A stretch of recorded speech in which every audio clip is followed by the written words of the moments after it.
18 exposiciones internacionales sobre fundición, 9 tutorías en tesis de grado, 7 reconocimientos a su labor profesional y 2 patentes internacionales sobre fundición. 50 años continuos dedicados a la metalurgia, de los 10 años fueron en las áreas de metrología y tratamientos térmicos y 40 años a la fundición de hierro gris y nodular. Gracias. Perfecto. Bueno, primero agradecer al INTI esta oportunidad de la invitación y segundo, vamos a cambiar la tonada ahora porque voy a venir con una tonada media venezolana y entonces vamos a tener todas las tonadas. ¿Por qué este título? Porque la fundición tiene mucho, se parece mucho a una novela, ¿no? Todo termina más o menos siempre que aparecen esos efectos, siguen esos efectos, los solucionamos y ya vuelven a aparecer y es recurrente. Pero no todas las veces se sabe por qué se forma un defecto, aunque es de solidificación, aunque el proceso se haga cumpliendo estrictamente las normas que tiene la planta, porque a veces me sale perfecto y hay algunas menos que surgen defectos sin una razón aparente. Es una odisea. Este trabajo lo tengo preparado desde hace muchísimos años, pero no me atreví a presentarlo porque es un poco denso, hay que hablar un poco de cosas metalúrgicas, muy de líquido, y resulta ser un poco pesado. Entonces lo vamos a hacer corto, pero vamos a tocar, y disculpen si es 3.000 visitas. Que en LinkedIn un trabajo técnico es difícil que ocurra.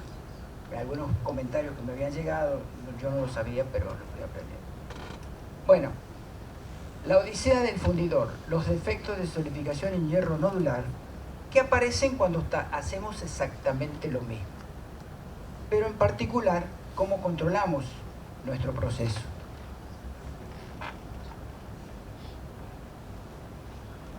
¿Por qué surgen defectos de solidificación en hierro nodular aún teniendo la misma composición química que usamos para controlar el proceso? Eso lo hacen todo el mundo. Algunos lo hacen con espectrometría, 35 elementos. Otros lo hacen por análisis térmico, 3 elementos. Algunos lo hacen por combustión carbono y azufre, el resto más o menos. Pero todos tienen la mayor base de manejo, el timón del proceso lo tienen como basado en el análisis químico.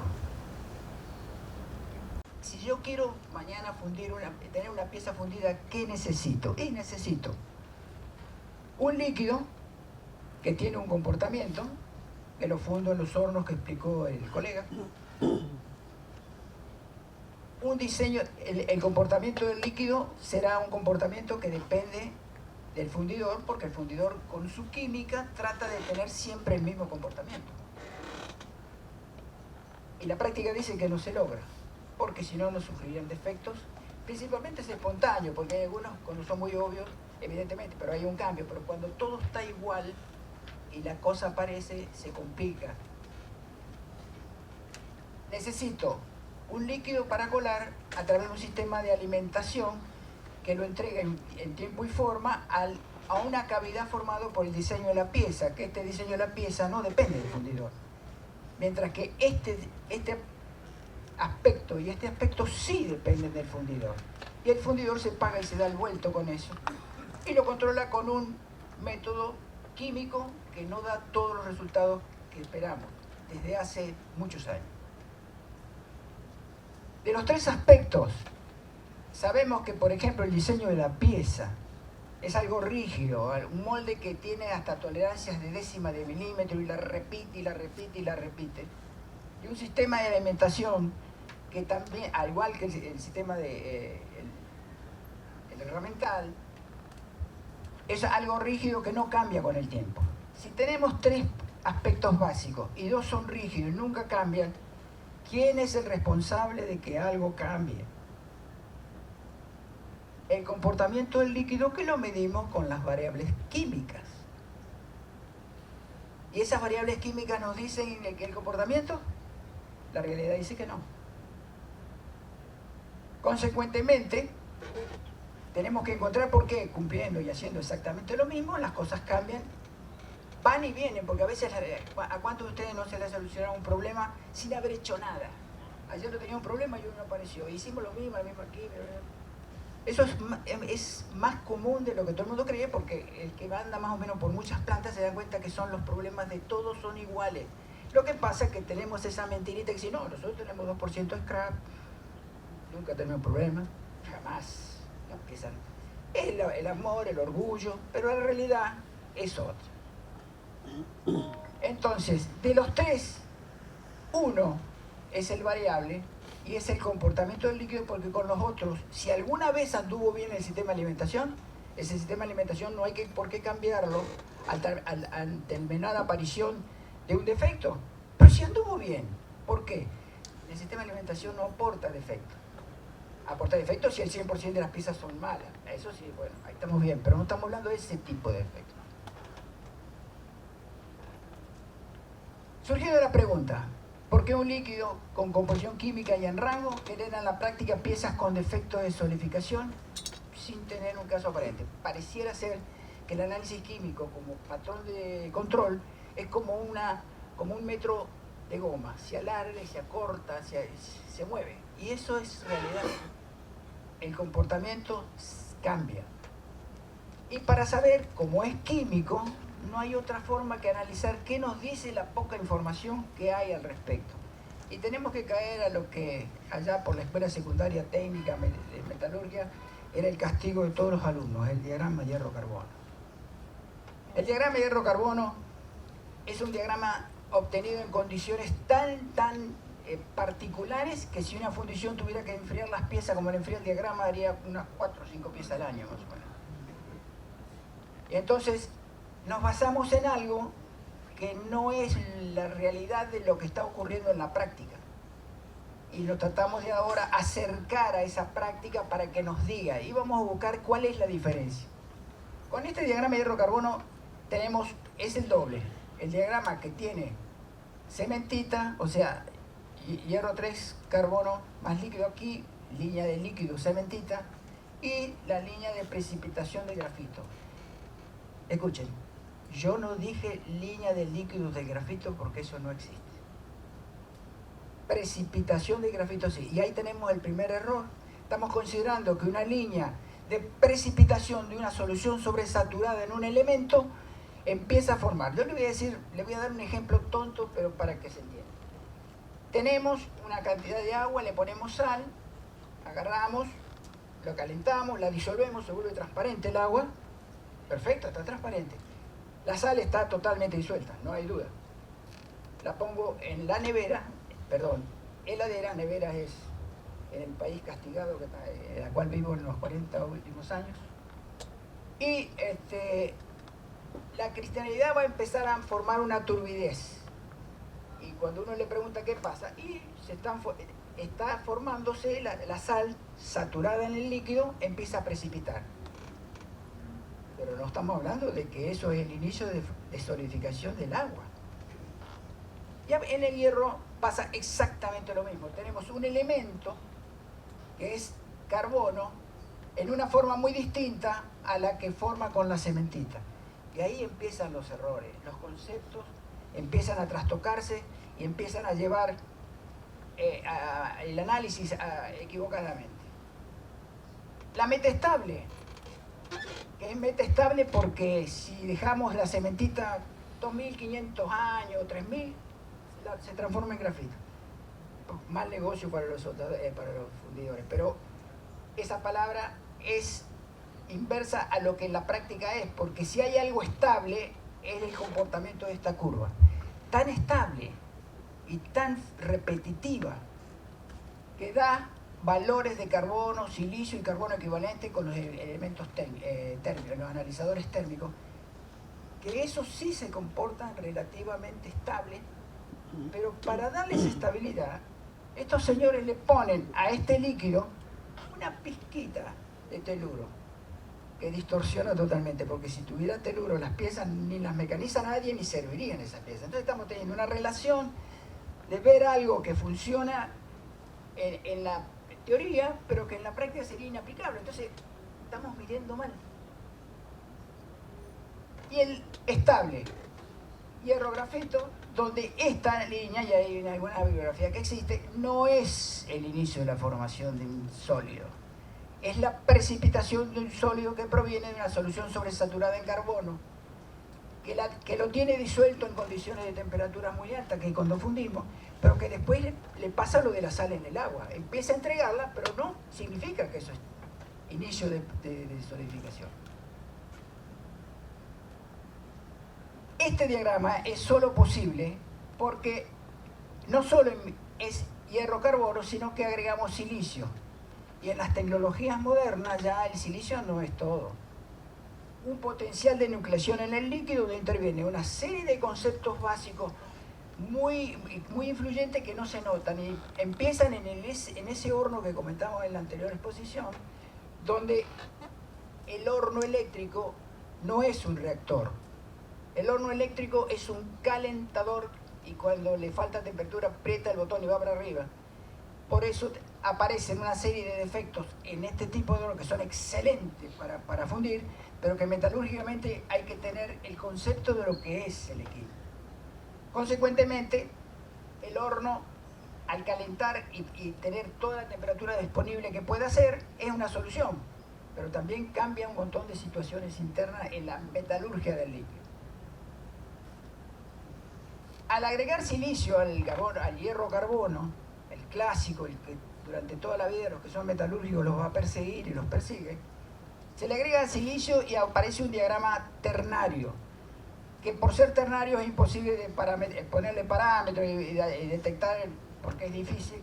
Entonces, ¿qué hicieron? Bueno, vamos a cortar láminas de esto y vamos a ver láminas que son de diagrama pseudoternario. ¿Por qué pseudoternario? Y porque este tiene 2% de silicio estable, no puedo variarla. Entonces, es ternario pero con este porcentaje de silicio. Y aparece algo a los que los fundidores en el principio del inicio de las fundiciones le generaba mucho problema, ya por los fines del siglo pasado, del antepasado y del 900. Había fundidores que le hacían en el cubilote clásico, no había ningún mecanismo de control en esa época para medirla, se la hacía por rotura, por cuña. Había que a veces le salía bien, a veces le salía mal, le salía blanca, porque no ignoraban que existía un eutéctico en la relación hierro-carbono-silicio. Y ese eutéctico lo pone en manifiesto Charpy en 1910, donde hace el primer diagrama de hierro-carbono. Pero ¿qué pasa con el silicio?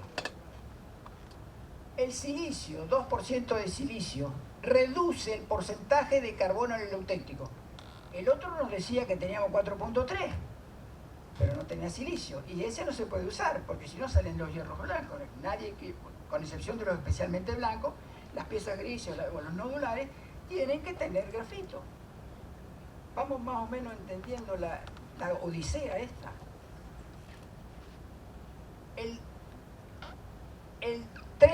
3.63 contra el 4.3 que estaría por aquí, son 70 puntos menos de carbono cuando sube 2% el silicio. Y ahora vamos a saber qué importancia tiene el carbono que está aquí, porque no es cualquier carbono, es el carbono. Y si tiene 2%, ¿cuánto tenemos si lo aumentamos más? Y en 4% tenemos 3% en el eutético.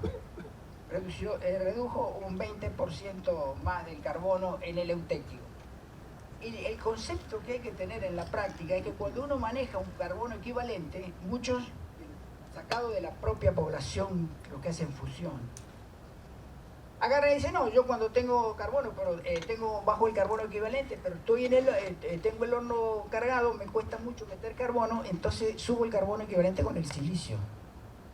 Y así guardo el valor, alcanzo el valor del 4 o del tal que tenga, 380 en hierro gris o 440 en nodular. Error, porque el silicio modifica el verdadero eutético que es solamente en carbono. O sea, el porcentaje de silicio reduce el contenido de carbono en el líquido eutéctico, pero forma una solución intersticial, y esa solución intersticial tiene la particularidad de que no ocupa volumen. Esto es muy significativo en el nodular. No ocupa volumen. ¿Por qué? Y porque la pseudoestructura del líquido, ¿por qué pongo pseudo? Porque el líquido no tiene un cristal, pero tiene parciales cristales que se rompen y se forman, y el carbono se aloja dentro de ese espacio que ellos dejan.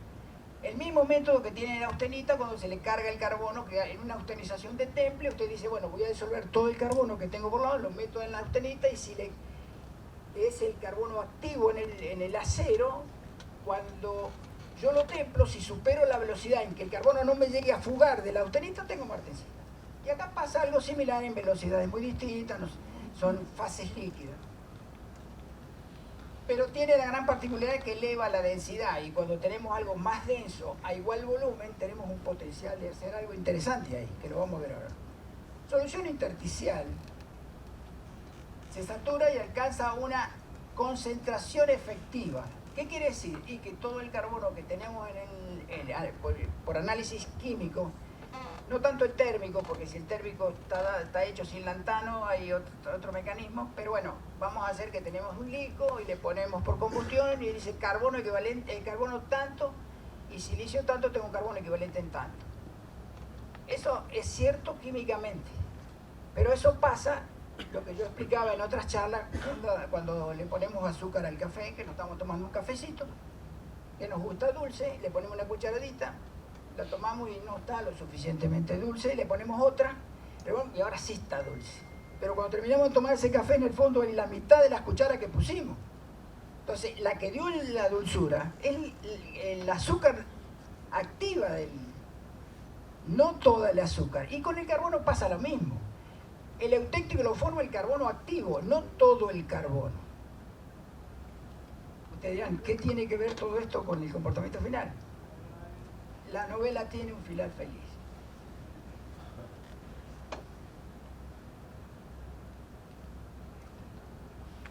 Esa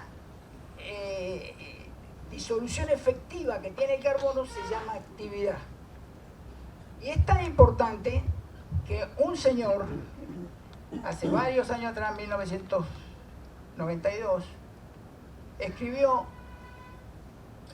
en este papers, desarrolló un diagrama donde la actividad pasaba a ser considerada como el carbono efectivo disuelto y no todo el carbono. Y apareció algo así.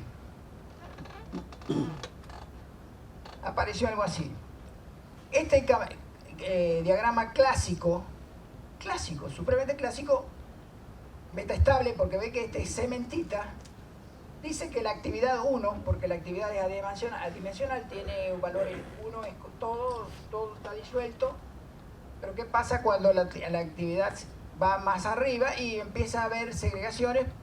Pero si la velocidad de solidificación, de enfriamiento aumenta, yo retengo, al igual que pasa cuando tenemos un acero austenizado y lo templamos, retengo más carbono, no lo dejo escapar y consecuentemente aumento la actividad también en los líquidos nodulares. Se pone un poco áspero por lo teórico, pero no hay otra forma de explicarlo. Para ello vamos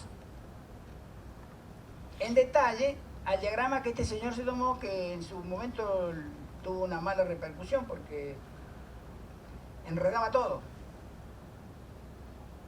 Aquí tenemos actividad del carbono igual a 1, pero puede ser 1,2, 1,4, 1,6, 1,8, cuando aceleramos varios factores. El silicio es 1. Por ejemplo, ustedes se dieron cuenta que cuando yo pongo silicio, el eutéctico me retrocede en carbono. Le estoy quitando actividad, o sea, el que está tiene actividad, pero se satura con menos cantidad de carbono atómico. Estructuralmente forma una solución más pobre en carbono. Y los defectos de solidificación ocurren por las variaciones de densidad del líquido en función de la cantidad de carbono que hay dentro de ese líquido, que la manejamos nosotros sin darnos cuenta. Este diagrama, su crítica fue que apareció una fase llamada diamante, y eso en realidad existe, lo que pasa es que no es uno corta una pieza y ve un anillito ahí con la piedra, no. Es un cristal negro de diamante en el núcleo de los nódulos principalmente, que tiene una cristalografía parcial. Y esa estructura es muy insoluble en el agua. Si nosotros tuviéramos que, evidentemente viene algún asteroide de puro diamante y lo queremos usar para recarburar el hierro, porque va a ser tan barato, que más vale el diamante va a ser barato porque es tanta cantidad, no podríamos carburizar porque tiene una fase de difusión supremamente mala. Entonces, recurrimos al grafito, a los carbonos sintéticos, en una serie de situaciones. Otra de las variables que maneja la actividad, como ya lo repetí, es el tiempo de solidificación. Este es un gráfico de tiempos de solidificación, inicio y final, para módulos que van de 0,3 a 1 o a 0.95, que son todos los módulos que usan las piezas automotrices. No hablo de equipos pesados, no, piezas automotrices, que es mi especialidad. Entonces, fíjense, mientras un módulo .35 tarda 50 segundos en solidificar, uno de .90 de 100 y pico a 600 minutos. Consecuencia, una misma cantidad de carbono en una saturación puntual por temperatura, donde el tiempo transcurre y le da espacio para que se segregue, cambia el comportamiento del mismo líquido según el tiempo de solidificación que se le impone. Y dice, pero ¿cómo le vamos a cambiar el tiempo? Muy sencillo. La pieza se encarga de cambiárselo. La pieza está formada por módulos muy distintos. Fíjense, la altura del módulo. Este es un módulo alto, enfriaría rápido, y tendría la carcasa muy fina y enfriaría rápido, mientras que las mangas, por ejemplo, son estas que están aquí, enfriarían lento. Y si nos basamos en el diagrama hierro-carbono que vimos, estamos arribando a que una pieza tiene tantas composiciones eutécticas como un módulo tenga el diseño, independientemente de la química. Y ahí viene por qué hay piezas que nos salen bien siempre y por qué hay piezas que tienen problemas hoy y mañana andan bien y vuelven a tener problemas, porque son piezas críticas que no cumplen con la relación comportamiento del líquido, diseño del sistema de alimentación, diseño. Ha llegado a ser tan crítico que algunos piden cambio del diseño de la pieza. Y no sé si habrá alguien aquí que lo han hecho, pero hasta en Estados Unidos ahora sí, ponerle un módulo más grande ahí. Y no solucionan el problema, no lo solucionan. Esto coincide de que hay tantos eutécticos como módulo tenga la pieza, porque depende de la velocidad de enfriamiento de cada módulo, que un señor Silen, con quien me tocó participar en el Ductile Iron Society Symposium de Nevada en el 2008, dice, considera que el porcentaje en el eutéctico en la práctica es variable en un rango entre 4.1 o 4.6, y es lo que realmente parece. Por eso, el carbono que está en el eutéctico es el carbono que importa, y si ese varía, el comportamiento varía.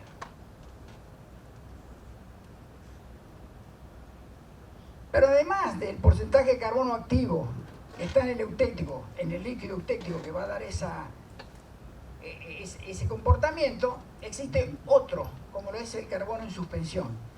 ¿Qué es el carbono en suspensión? Todo el resto de carbono que nosotros le ponemos es el azúcar en el fondo de la taza, con el inconveniente que nosotros medimos el dulce del café por el sabor, que mide directamente el activo, mientras que el carbonómetro no mide el activo, mide todo. Y entonces tenemos uno activo que trabaja, pero que hay otro activo que holgazanea completamente, y le decimos, bueno, pero ¿qué está pasando acá si tenemos la misma química? Está pasando que tenemos un divorcio entre el activo y la relación, y se generan comportamientos que dependen de la relación activo y en suspensión. Ese que está en suspensión es un carbono no activo. Es como si fuera una inclusión de sulfuro de manganeso. no tiene nada que ver con el carbono. Y eso lo genera el solo hecho de que el carbono como elemento es bipolar, como las personas. Andan bien un día, otro día andan mal. ¿Por qué? Y porque unos van a formar compuestos muy estables, como es la cementita, con la cual se usa para hacer análisis térmico, por la repetitividad, y el otro va a estar ahí, que si le dan mucho tiempo, hasta flota. Y por eso cuando tenemos mucho carbono y no disuelto, tenemos flotación. Ya empezamos a entrar, la novela está llegando a un capítulo bastante alto porque ya sabemos quién es el bandido. Es la propia conducta del carbono. Acá tenemos, yo nací en la metalurgia cuando tenía 20 años, hice 10 años de metalurgia en distintas empresas, y me contrataron para ir a Venezuela por la metalurgia, pero me metieron en una fundición y me cambiaron. Y cuando llegué a la fundición y me decía, bueno, nosotros tenemos con cada 100 kilos, entre lo que nos sale mal, vendemos 40, 45. Entonces dije, debe haber un método que nos dé más, porque no podemos fundir 100 kilos para vender 45, porque entre que te salen mal y las coladas y los canales que vuelven, el negocio lo hace la compañía de electricidad. Entonces, en ese esquema, desde aquella época, porque ya de esto tengo más de 30 años, empecé a averiguar qué factores intervenían y llegué a estas conclusiones que le estoy explicando a ustedes y que la tengo preparada desde hace mucho tiempo. Y en lo que se publicó son 12 hojas, entro más en detalle porque acá tenemos solamente algunos minutos. Acá tenemos una estructura que, por característica, esta es una estructura muy particular porque tiene conceptos aplicados que dio una relación de densidad de nódulos muy grande, que es parte de hacer el negocio, y una parte de que hay dos tipos de nódulos. Todos esos nódulos están divididos en dos, donde los nódulos primarios son esos. ¿Qué significa primario? Que se separan en el líquido. Si se separan en el líquido, ya se forman como grafito, ni siquiera mojan el líquido, el hierro líquido, no lo mojan. El grafito no moja el hierro, pero sí se disuelve, sí. Entonces, ¿qué pasa? Tenemos un elemento exógeno que está ahí adentro, que nos moja el hierro, y que nosotros consideramos que estamos bien porque el carbono me dice que tiene tanto por ciento, pero ¿cuánto de ese por ciento es el que trabaja? Sin hacer algo de política, muy bueno, como la relación entre los jubilados.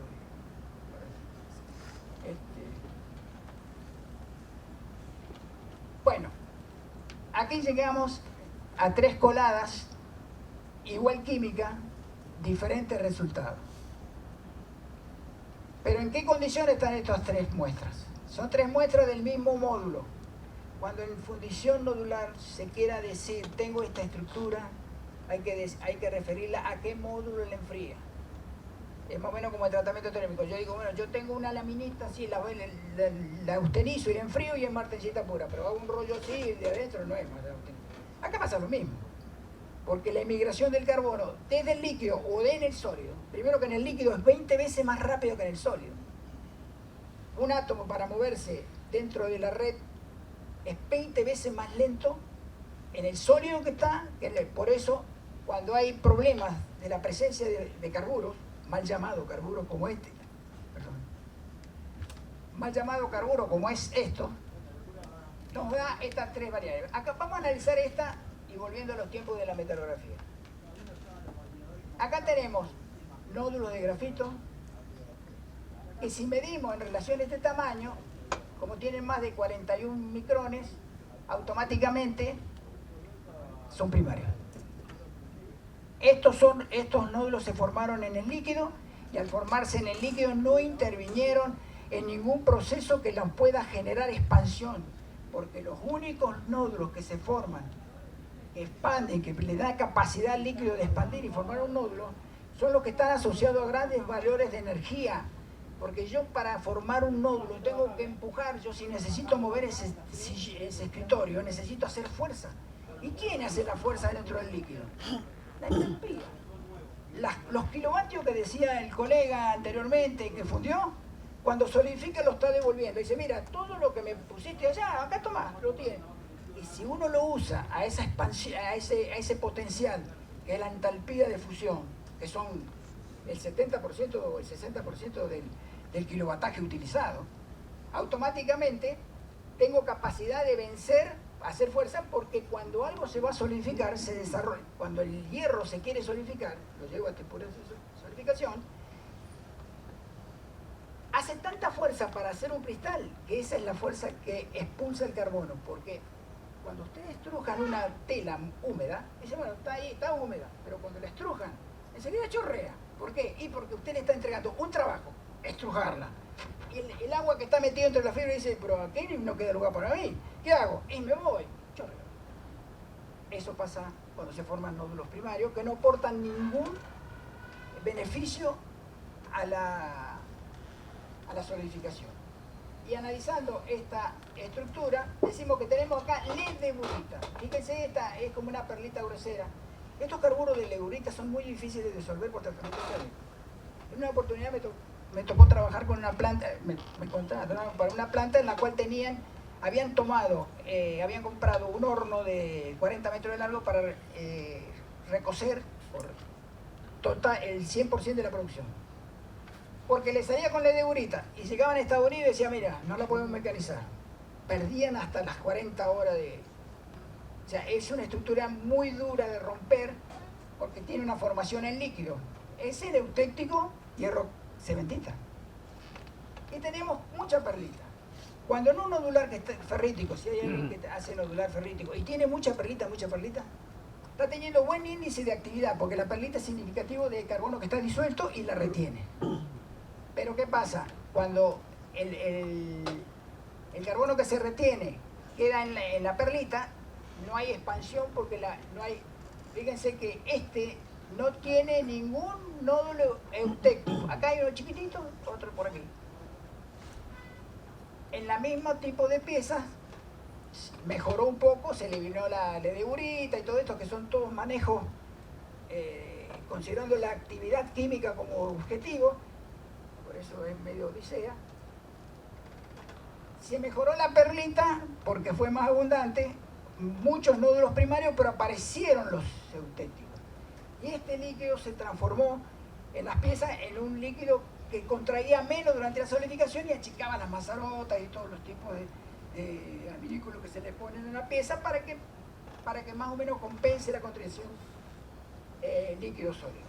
Y cuando se logró desarrollar todo el equilibrio del problema, desapareció el carburo, apagamos el horno, más cuando yo llegué estaban a punto de comprar otro porque no le alcanzaba el tiempo y al año más o menos se apagó el único que había, porque una vez que se adquiere esta estabilidad, estos activos presentes en la estructura resultarán en composición química. Una misma composición nos puede dar esa bipolaridad que le comentamos y consecuentemente tener buenos y malos resultados en función de una estabilidad del líquido propio. Muchas gracias. Muchas gracias.